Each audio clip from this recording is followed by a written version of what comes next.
My name is Clara, I'm 29 years old, and my husband and my own sister ordered me out of the house that I paid for. Before I tell you about the priceless look on their faces when I revealed the one secret they never knew, let me know where you're watching from in the comments. The first thing I noticed was the music.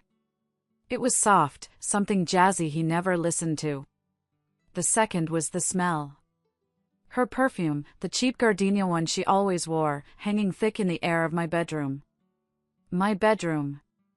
I had just gotten back from Dallas, a day early after closing the biggest deal of my career, a massive promotion practically guaranteed.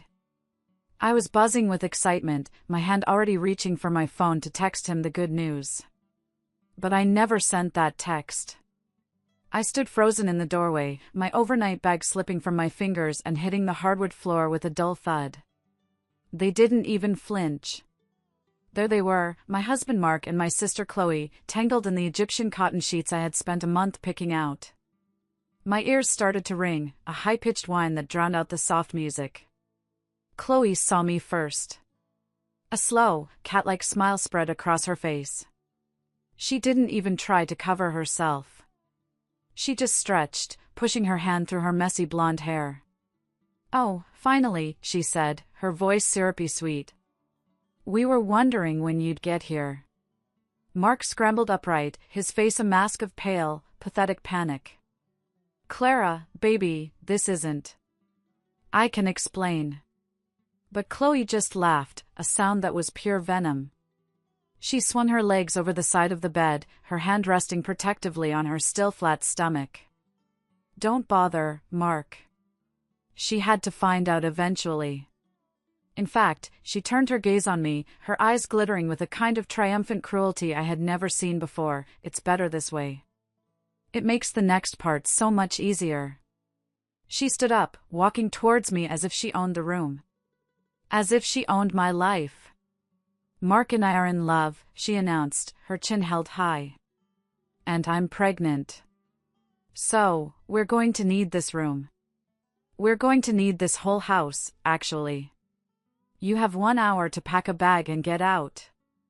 I'm in charge now." I just stared at her. The words didn't compute. It felt like watching a scene from a bad movie, like my brain simply refused to process the raw, unbelievable audacity of it all. My husband, the man I loved, sat speechless on my bed while my sister, my own flesh and blood, was evicting me from my own home. I should have screamed. I should have collapsed. I should have thrown the lamp on my nightstand straight at her head. But I didn't. Instead, a strange feeling bubbled up from deep inside my chest. It started as a little puff of air. A gasp. And then, a laugh. It was a quiet sound at first, but it grew louder, more hysterical, until tears were streaming down my face and I was clutching my stomach, gasping for air between fits of laughter that echoed in the silent, stunned bedroom. They both stared at me like I had lost my mind. And maybe I had. To understand why I laughed instead of shattered into a million pieces, you have to understand how we got here. It all started a year ago, on the proudest day of my life. The Texas sun was warm on my skin as I stood on the sidewalk, the keys to my very own home feeling heavy and real in my palm. It was a craftsman bungalow in a quiet Austin suburb, with a wide front porch and an old oak tree in the front yard. It was everything I had ever worked for. As a senior marketing director, my salary had finally reached a point where I could make this happen all by myself. I put down a massive down payment, all from my own savings, my own bonuses, my own sweat and tears. When I showed Mark, he swept me up in a hug, his face buried in my hair. "It's perfect, Clara. You did it. You really did it." He was a wonderful man, I thought. A community college instructor, kind and steady. He never seemed to mind that my salary was nearly 4 times his. "We were a team," he always said. "You're the high flyer," he'd joke, "and I'm your ground control. I'm saving up for our future kids' college fund." It sounded so perfect. It felt so real. But even then, looking back, there were signs. Tiny cracks in the foundation. A few weeks after we moved in, we had his parents over for a barbecue. His dad, a retired mechanic with hands like worn leather, was a man from another time. He believed a man was the provider, the head of the house, period. We were all sitting on the new patio furniture I'd bought, the smell of grilling burgers in the air. His father clapped Mark on the back. "This is quite the place, son. You've done well for yourself. A man's first house is his castle." I saw a flicker of something in Mark's eyes, a shadow of insecurity I'd seen before. He took a long sip of his beer, then set the bottle down with a decisive click. He looked at his dad, a strange, proud smile on his face.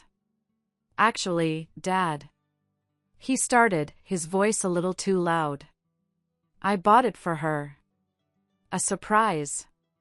The world seemed to stop. My breath caught in my throat. His parents' faces lit up, praising him, telling me how lucky I was to have such a generous husband. I looked across the table at Mark, and he gave me a desperate, pleading look. A silent message that screamed, "Please, just go along with it." I felt the eyes of his entire family on me, waiting for my happy, grateful response. I opened my mouth, the truth and the lie fighting a war on the tip of my tongue. "Okay. Let's continue Clara's journey. Here are the remaining parts of the story, written to be read aloud, following every guideline you've provided." I blinked, and I was back on that sun-drenched Austin sidewalk, the memory of that barbecue fading like a bad dream. For a moment, I let myself remember the good. I remembered the sheer, heart-stopping joy of that first year in my house. My house. I'd walk through it in the mornings, coffee in hand, and just breathe it all in. The smell of fresh paint and new beginnings. The way the morning light streamed through the big windows in the living room, illuminating the dust motes dancing in the air. I'd run my hand along the cool quartz of the kitchen island, a surface I'd chosen after looking at dozens of samples, and a thrill would run through me. Mine. I did this. My career had finally taken off in a way I'd only dreamed of. I was good at my job, and my salary reflected that. After my last big promotion, I wasn't just comfortable, I was successful. And every penny of that success, every late night and stressful deadline, had been poured into this place. It wasn't just wood and drywall to me, it was a monument to my own resilience. And Mark, he seemed to be my biggest cheerleader. He would come home from his classes at the community college, his arms full of papers to grade, and his face would light up when he saw me. "How's my high-flying marketing guru?" he'd ask, kissing my forehead. "Taking over the world one brilliant campaign at a time?" I loved him for that. I loved that he never seemed threatened. We were a team. I was the earner, the one with the demanding career, and he was my rock, the steady, calm presence I came home to. He was handling his own savings, he said, putting it aside for a college fund for the kids we planned to have one day. It all felt so balanced, so right. He was proud of me. Or so I thought. The first time I saw the crack in the facade, it was so small I almost missed it. We were having some friends over, another couple, Ben and Sarah. Ben worked in finance and had a loud, booming laugh that filled the whole house. We were sitting on the back porch, drinking beers, and Ben raised his bottle in a toast. "To Clara," he boomed. "For buying a house that I'm pretty sure is bigger than my entire apartment building. Mark, you better watch out, man. You married a sugar mama." He meant it as a joke. Sarah swatted his arm, laughing. I just smiled. But I saw Mark's smile tighten at the edges. It was a small thing, a barely perceptible flicker in his eyes, but it was there. He laughed along, a sound that was just a little too forced. "Yeah, well, someone's gotta pay the bills," he said, trying to make it a joke, but his voice was flat. Later that night, after our friends had left and we were getting ready for bed, he was quiet. He stood in front of the mirror, brushing his teeth, his shoulders slumped. "Hey," I said, coming up behind him and wrapping my arms around his waist. "You okay?" He sighed, rinsing his mouth. He looked at our reflection in the mirror, me in my pajamas, him in his old t-shirt. I wish this was something I could have given you, you know, he said, his voice quiet. This amazing house. All of it. A man is supposed to provide. I felt a pang in my chest. Hey, don't be silly, I said softly, resting my chin on his shoulder. We're a team. It's our house. It doesn't matter whose salary paid for it. He turned and gave me a kiss, but it didn't quite reach his eyes. I know, he said. You're right. But he was just saying the words. That night, I realized that my success, the very thing I thought he was so proud of, was a source of shame for him. A shame he buried deep down, where it festered like a splinter. That shame was the reason he lied at that barbecue. It was the reason he saw my sister not as a guest, but as an opportunity. An opportunity to finally feel like the man of the house. Swallowing the lie at that barbecue felt like swallowing glass. Every instinct in my body screamed at me to correct him, to say, no, actually, I bought the house. But one look at Mark's face, so desperate, so pleading, and I just couldn't. I forced a smile, a brittle thing that felt like it might crack my face in two, and nodded along as his mother gushed about what a good, generous son she had raised. The rest of the afternoon passed in a blur. The burgers tasted like ash in my mouth. I felt like a stranger in my own home, an actress playing a part in a play I hadn't auditioned for. That night, in bed, he tried to apologize. I'm so sorry, Clara, he whispered in the dark. My dad, he's just so old school. It would have crushed him. And it just came out. It's okay, I said, my voice flat. But it wasn't okay. A line had been crossed. He had taken my greatest achievement and worn it like a costume to soothe his own fragile ego. A secret was born that day, and it sat between us in the dark, cold and heavy. A few months later, my phone rang. It was my sister, Chloe. I could barely understand her through the racking sobs. Her part-time job at a boutique had cut her hours again, and she was being evicted. I don't know what to do, Clara, she cried. I have nowhere to go. My heart went out to her, it really did. Chloe had always been the free spirit, drifting from job to job while I was the one mapping out my life with spreadsheets and 5-year plans. But we were sisters. What about Mom and Dad's? I asked gently. They had a spare room. It's on the other side of town, she protested. And you know how Mom hovers. Please, Clara. You have all that space. Just for a little while? Just until I get back on my feet? I hesitated. My home was my sanctuary. A peaceful, orderly place. Chloe was not. But before I could answer, she added, Mom said I should call you.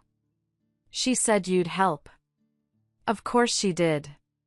My mother always saw me as the fixer, the responsible one who was meant to clean up everyone else's messes. That night, I told Mark about it. I expected him to be hesitant, to want to protect our space. I was wrong.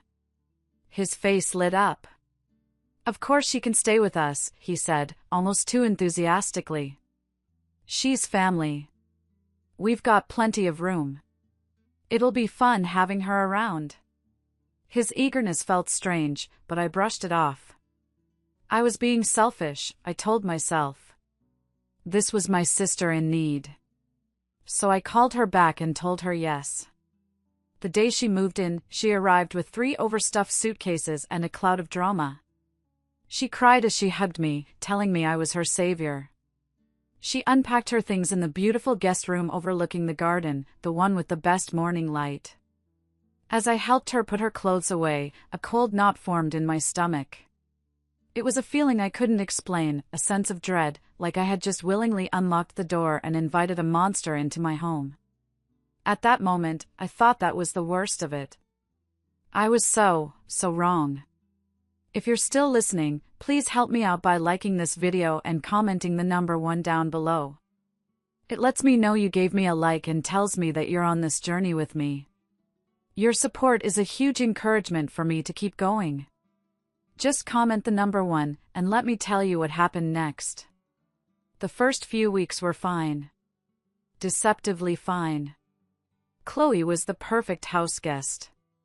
She cooked, she cleaned, she was always cheerful.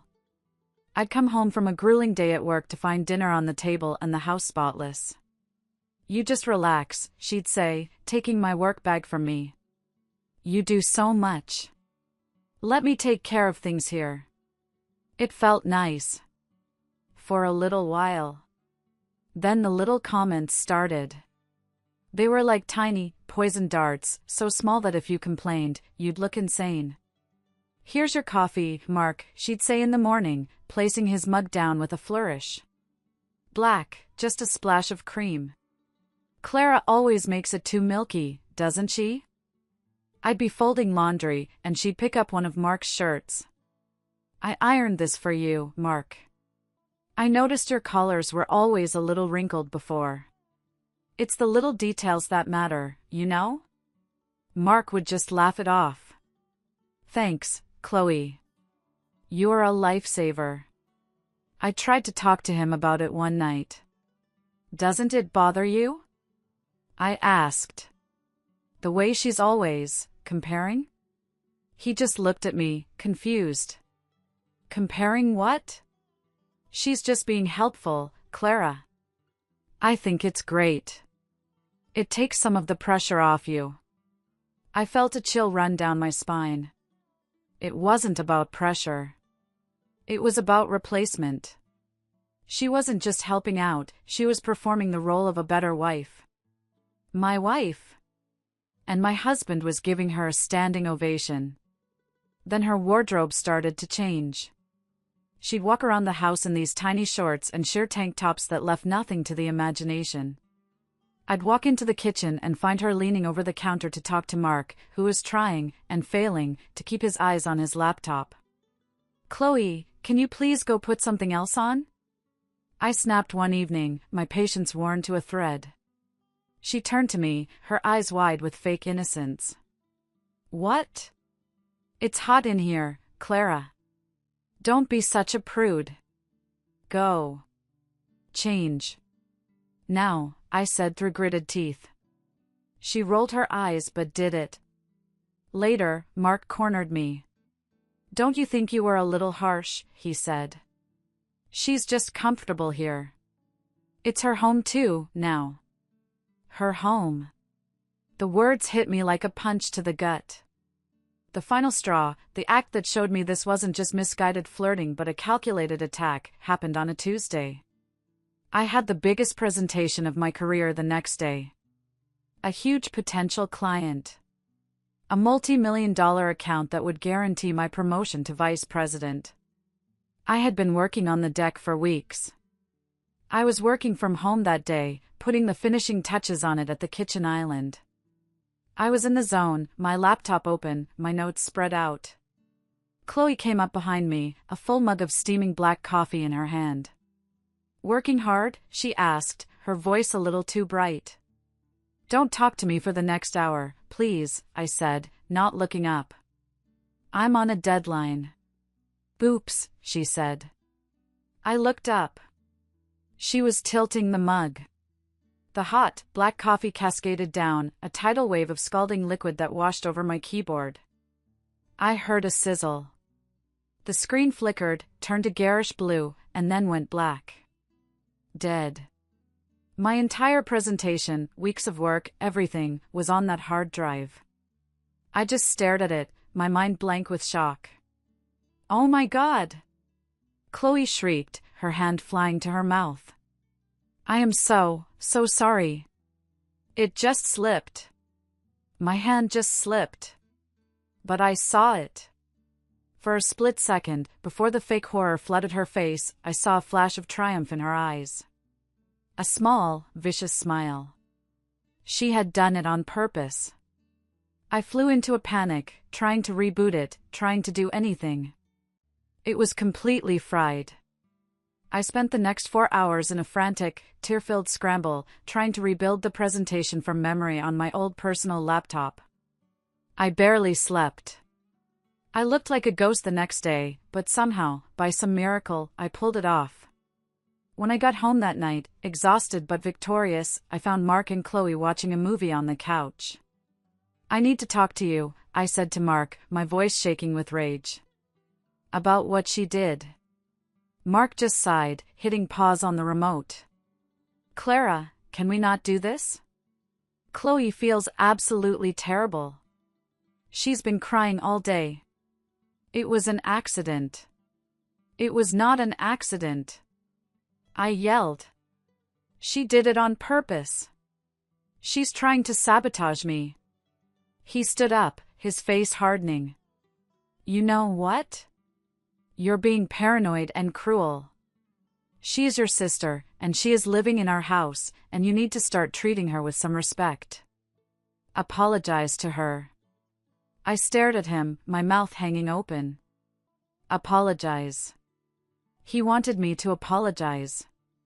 In that moment, I realized I wasn't just fighting my sister. I was fighting my husband, too. And I was completely, utterly alone.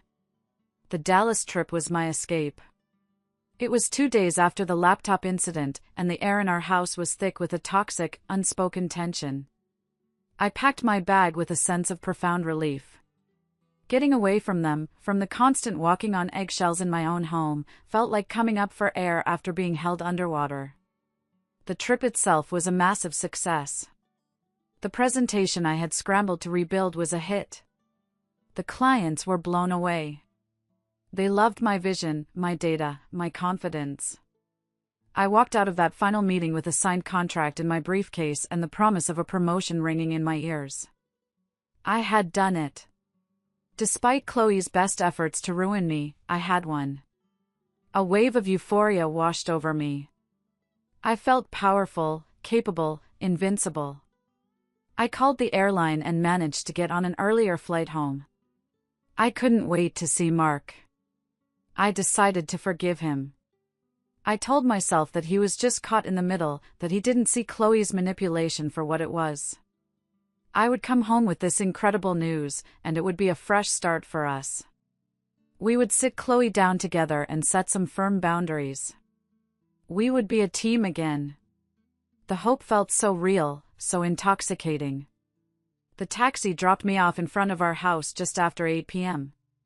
The lights were on upstairs, casting a warm, inviting glow from the bedroom window.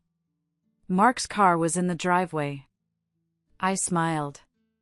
I pictured his surprise, the look on his face when I told him about the promotion.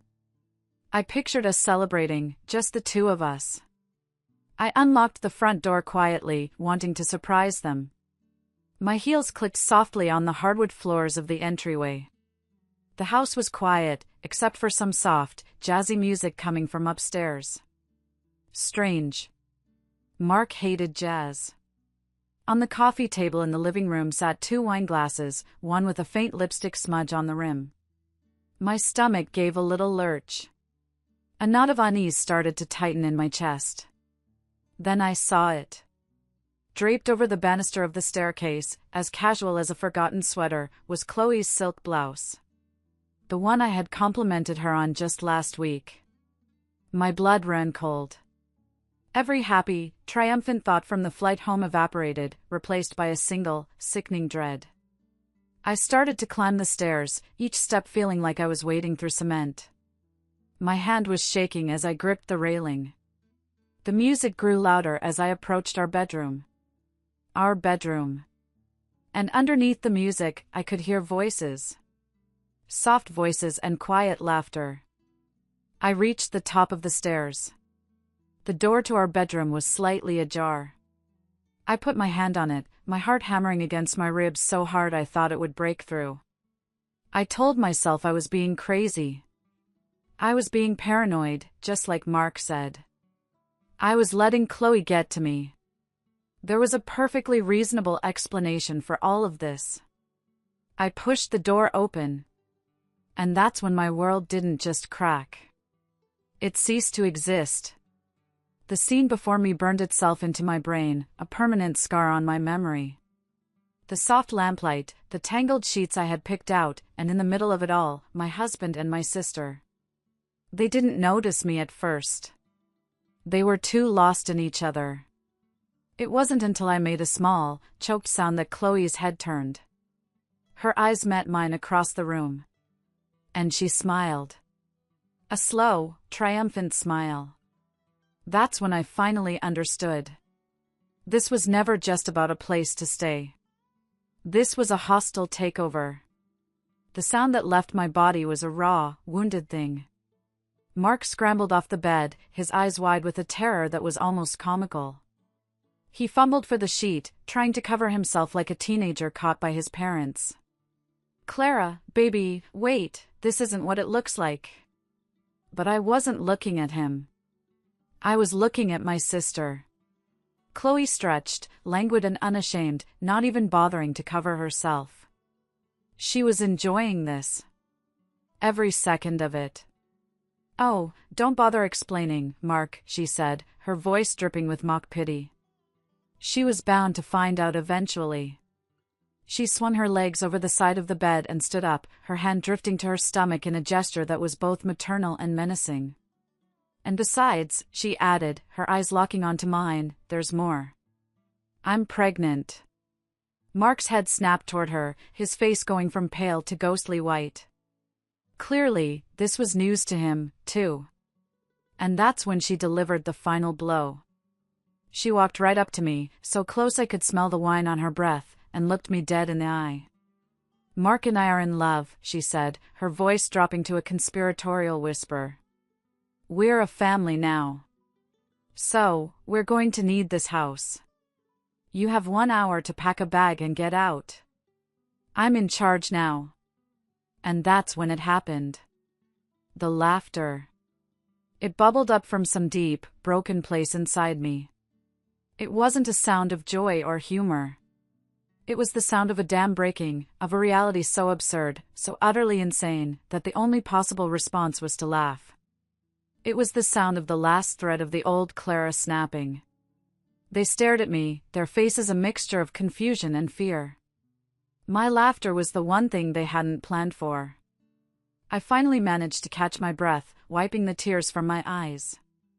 I looked from Mark's pathetic, cowering form to Chloe's smug, arrogant face. And a strange, cold calm settled over me.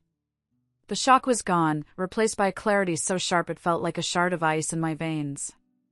"Oh, honey," I said, and my voice was steady, devoid of any tremor. "Oh, you sweet, delusional, little fool. You made a terrible, terrible miscalculation." Chloe's smirk faltered. "What are you talking about? You're the one being kicked out." "Am I?" I took a step into the room, my room. "You see, you seem to be confused about a few key details. You think you're stealing a wealthy man and his beautiful house. But you've made one tiny mistake." I turned my gaze to Mark, who seemed to shrink under my stare. "Tell her, Mark. Tell her the truth." He just mumbled something, staring at the floor. "I can't hear you," I said, my voice like steel. "It's true," he whispered, his voice cracking. "Everything, it all belongs to Clara." I let the words hang in the air.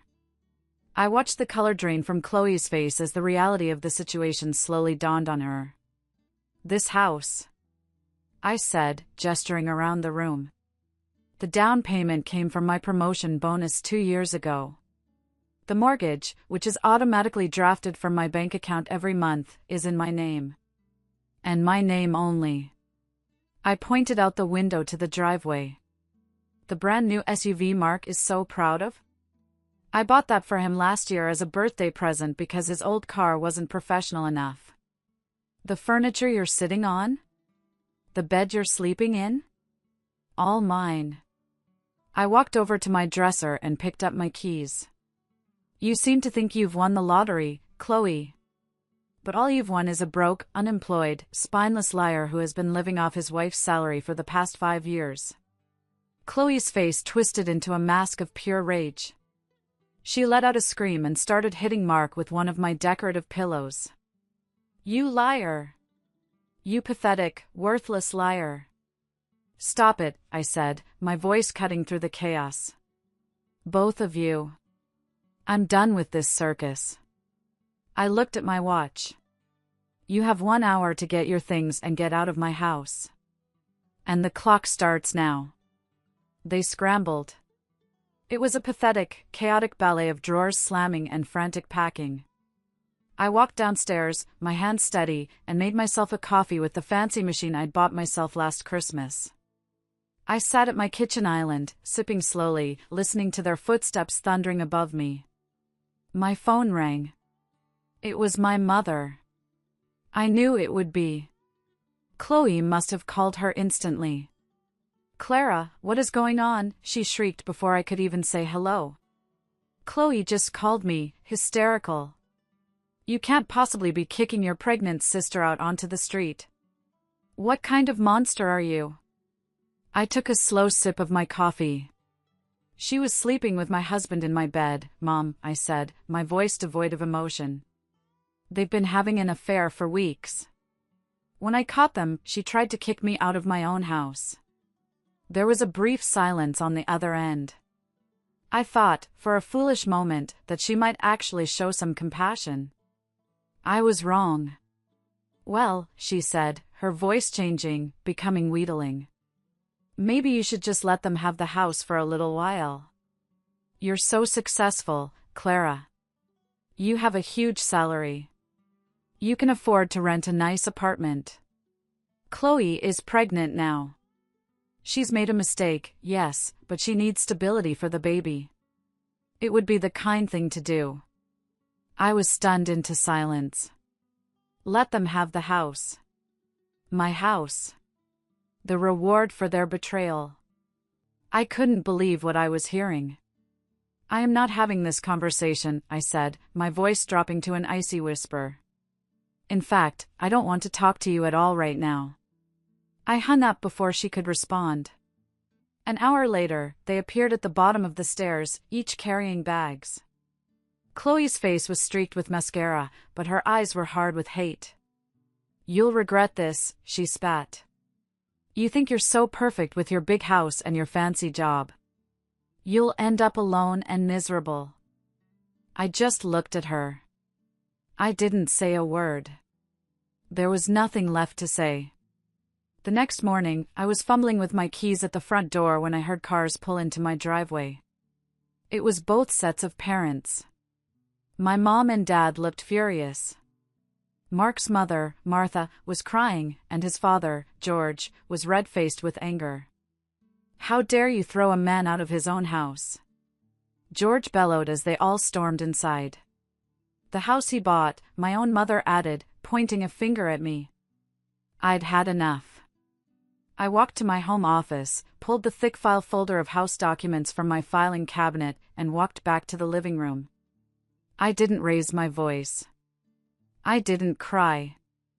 I simply spread the papers out on the coffee table with a firm, deliberate thud.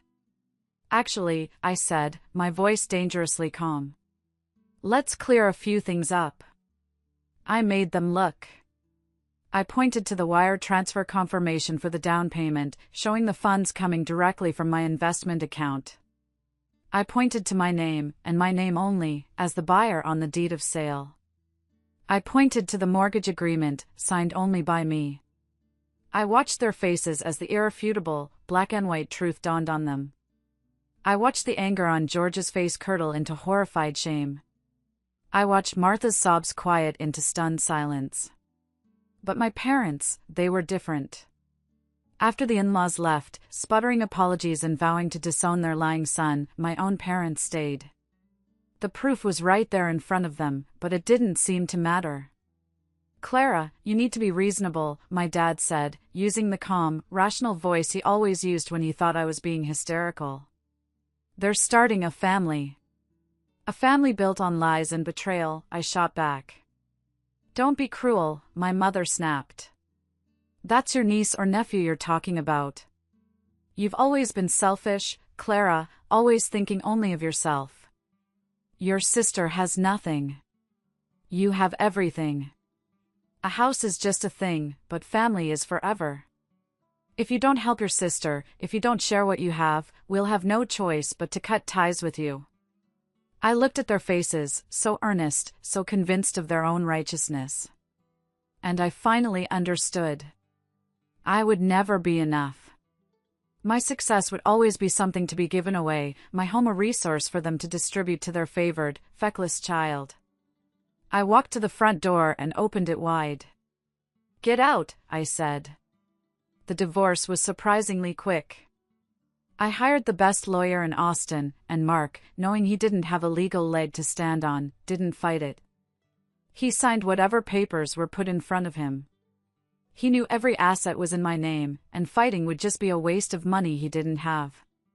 In the weeks that followed, I waged a war against their memory. I threw myself into my work, closing the Dallas deal and securing my promotion to vice president. And at home, I erased them. I packed up every last trace of Mark, his books, his clothes, the stupid jazz CDs, and donated them. I hired painters and had the entire house repainted in new, bright colors. I sold the bed we had shared and bought a new one. The master bedroom, the scene of the crime, was the hardest part. I couldn't sleep in there. The memory of what I had seen was etched onto the walls. So I transformed it. I had movers take out all the bedroom furniture and bring in bookshelves, a large oak desk, and my comfortable office chair. The place of my deepest pain became the center of my greatest power. My new home office. I blocked all of them on my phone and social media, but news still trickled through mutual friends. Mark and Chloe got married in a small, sad ceremony in my parents' backyard. They moved into my old childhood bedroom, a tiny space with faded floral wallpaper. Chloe's social media became a shrine to her victimhood. She posted endless photos of her growing belly with captions about new beginnings and the true meaning of love. She dropped comments about toxic family members and selfish sisters who abandon you when you need them most. A colleague, meaning well, showed me a post just last week. It was a picture of her and Mark, squeezed together on my old twin bed, with a caption that read, "Making the best of things while cruel people live in luxury. But we have love, and that's all that matters." I just smiled and told my colleague I didn't need to see any more. Let them have their love in their borrowed bedroom. Let them live in their bubble of delusion, coddled by my parents who chose the daughter who was a liability over the one who was an asset. Me? I'm doing just fine. The house is quiet now. It's filled only with my things, my choices, my life. Sometimes, on evenings like this, I sit out on my front porch, a glass of wine in my hand, and watch the Texas sunset paint the sky in shades of orange and pink. I've learned that sometimes silence is better than toxic company. And sometimes, the family you need to keep isn't the one you were born into. I am alone, but I am not lonely. And for the first time in a long time, I am finally, truly home. Thank you so much for listening to my story to the very end. It means the world to me to be able to share it. Now I have a question for you. What would you have done if you were in my shoes that night? Let me know in the comments below. And if my story resonated with you, please hit that like button and subscribe for more.